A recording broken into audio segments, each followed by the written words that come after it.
the first question that I have reserved is for you, Ms. Dabula. Let me just ask an open-ended question. If I said frontline states, what comes to mind and what can you say in relation to that? So now this is about the people.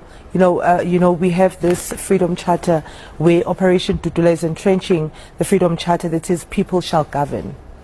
And, currently we don't have leaders. We are on autopilot. And that's where Operation Dudula comes in. No, I'm asking about frontline states. Frontline states.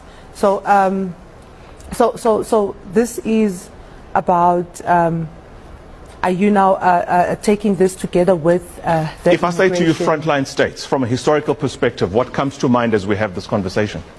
The frontline states, I would believe it's about, the people in power. Let me help you. You obviously doesn't know what a frontline state is. Come again? She obviously doesn't know what a frontline state is, right?